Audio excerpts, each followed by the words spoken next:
faire un tableau en fil, il faut prévoir un modèle. Il faut le dessiner très précisément en marquant bien l'emplacement de chaque clou. Ensuite, on fait découper une planche. Ça peut être du contreplaqué ou comme ici de l'aggloméré. Il faut prévoir soit peindre la planche, soit la recouvrir de tissu. Ici, je vais recouvrir avec de la feutrine. Je rabats les côtés. Je vais replier les angles, couper au niveau des angles.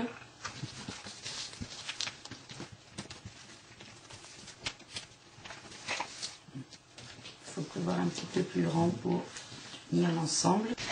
Si on utilise de la feutrine, il faut bien la nettoyer avec une brosse adhésive, par exemple.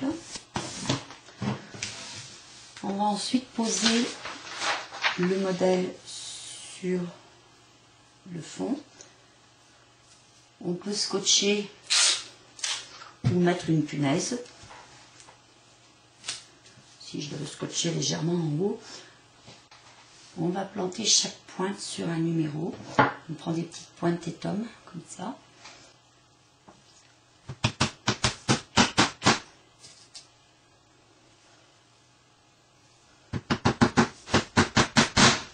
Il faut tenir le marteau loin pour avoir plus de force.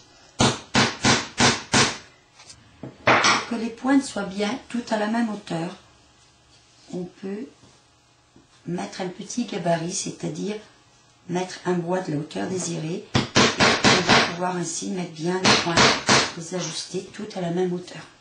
On pense bien à tous les égaliser avec le gabarit.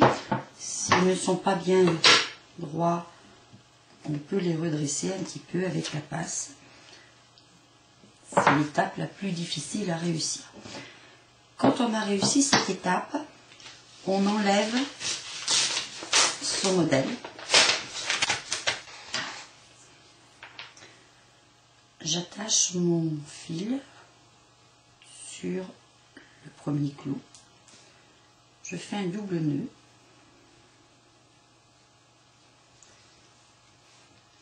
Je serre bien, je coupe très près et je mets une pointe de colle,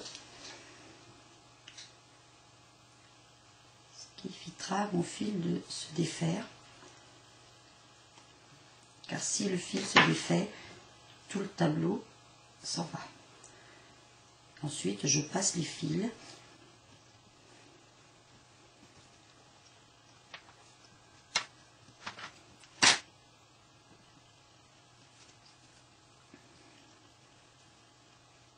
Pour arrêter le fil, un double nœud, on coupe bien près et on met un point de colle.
Faire attention que les fils soient à peu près tous à la même hauteur. On peut les relever après un petit peu.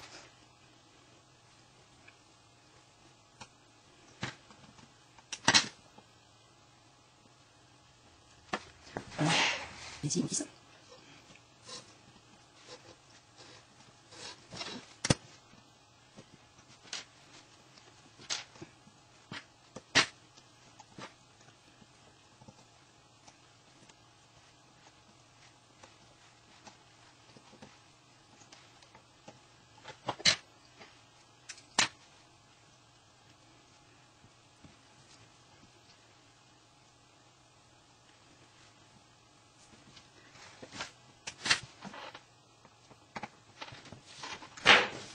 Et voilà, mon tableau terminé.